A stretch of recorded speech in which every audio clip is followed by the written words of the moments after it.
If you're tired all day but wide awake at night, or simply can't sleep well, this is probably why. Let's talk about sleep.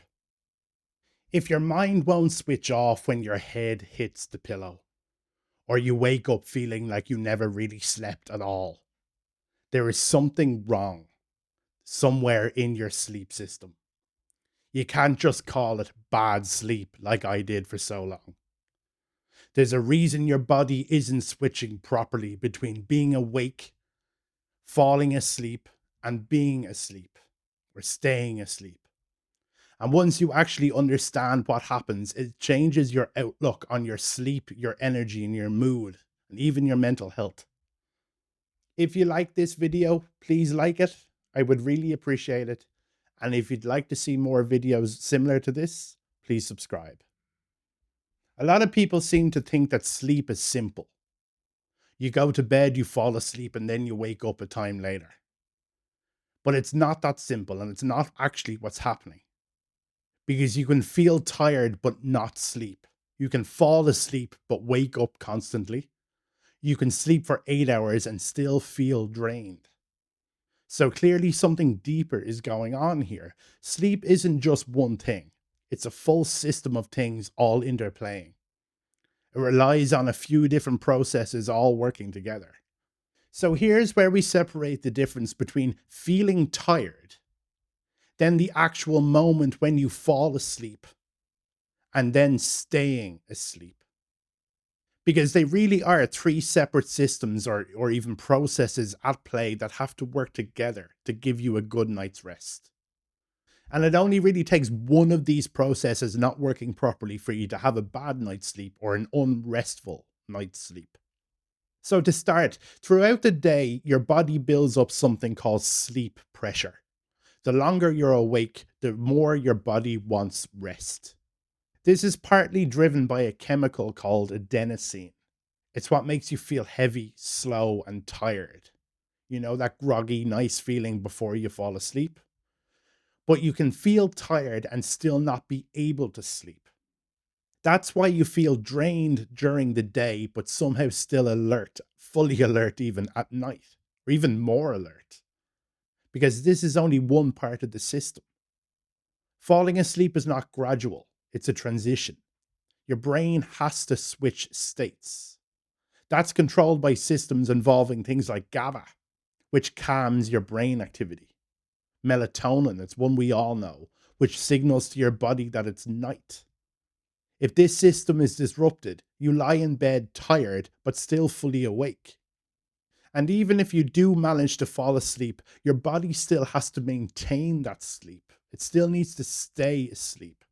That means stable brain activity, low stress levels, and a nervous system that feels safe enough to stay asleep is all needed.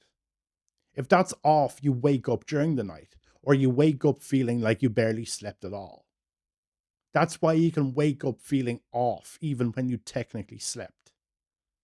So sleep isn't really just did you sleep or not. It's whether your body successfully moved through all of the different stages needed for a good night's rest. And this is where things can start to break. If your brain is active, your body won't switch into sleep properly. You can be exhausted, but your nervous system still is alert or in alert mode. That's why you replay conversations from throughout the day or from months ago. You think about tomorrow, or you feel like your mind won't shut off properly. Light also plays a bigger role than people realize in waking up and in sleeping. Your brain uses light to decide whether it's night and whether it's day. So when you're on your phone late at night, especially with blue light, you're telling your brain to stay awake, even if your body is tired. And then irregular sleep patterns make it worse. If you're going to bed at different times every night and waking up at different times, your body can never build a stable rhythm. And this has a compounding effect, so it never fully learns when to sleep and when to wake. That's why your sleep can feel so unpredictable and inconsistent. And then there's things like caffeine. Caffeine doesn't just give you energy, it blocks the very signal that tells your body it's tired. So then you might not even feel the need for sleep, even though your body still technically needs it. When sleep starts to break like this, everything else slips with it. Your mood becomes more unstable, your anxiety increases, your ability to think clearly drops, your emotional resilience will get weaker. Even things like motivation, patience, and how you react to stress start to change. That's why everything can feel harder than it should when you're not sleeping properly. It's not just about rest.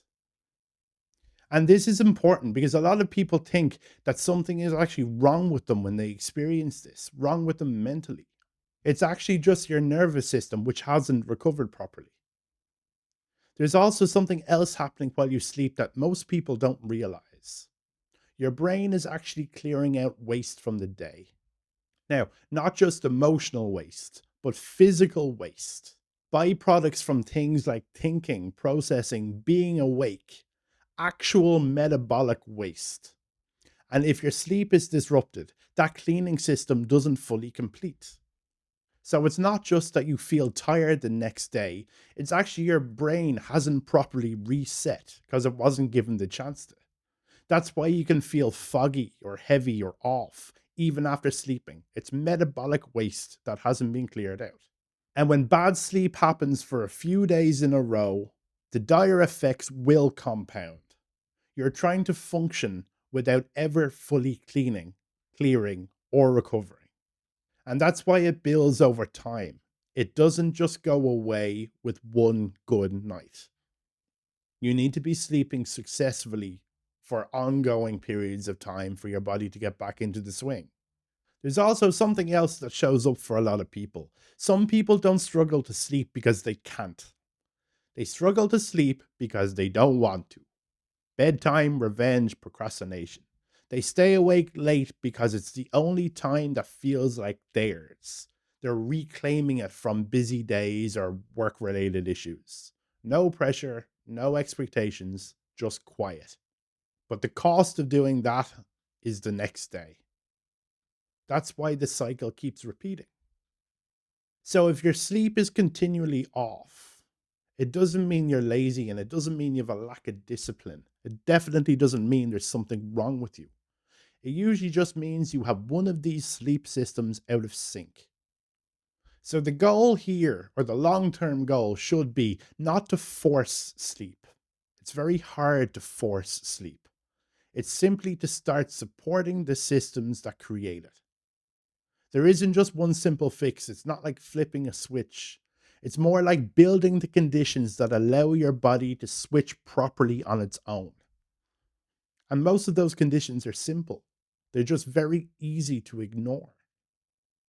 Your body needs a contrast between night and day, between movement and stillness, stimulation and quiet. And when those contrasts disappear, your sleep will start to drift. That's really why forcing sleep rarely works. So instead of trying to force yourself to sleep, it's far more effective to start earlier in the day, nearly from the moment you wake up the day before, and build the signals your brain actually uses to decide when it is time to sleep and shut down. Things like getting natural light early in the day help set your brain's internal clock. It tells your brain when you're supposed to be awake, which makes it easier for your body to recognize when it's time to sleep later. That's, I suppose, one of the reasons why your sleep can improve when your mornings are more consistent.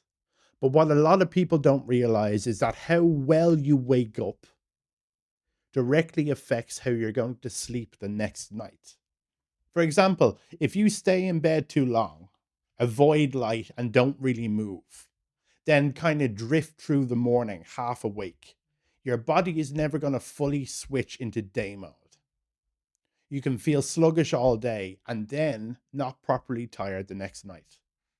That's why you can have like a lazy day and then your body will struggle to sleep later because your system never fully separated day from night. But if you manage to wake up and move your body, get light into your eyes and even some fresh air, even something simple like a shower, you're telling your brain clearly, this is daytime. Like daylight can have a profound effect on all of your rhythm, and it makes it much easier for your body to recognize later now it's time to switch off. That's why how you wake up in the morning is just as important for your sleep as how you try to go asleep or how you prepare to go asleep. So, preparing for a good night's sleep really starts the morning off. Movement, it helps too. Even light exercise increases sleep pressure. It helps your body actually feel the need for rest later, instead of just being mentally tired, but physically tired. That's why you feel more naturally tired on days you've moved more. Then spending time outside, even briefly, gives your body environmental signals or cues it uses to regulate its own system. Light, air, temperature all play a role. That's why being indoors all day can throw your sleep off.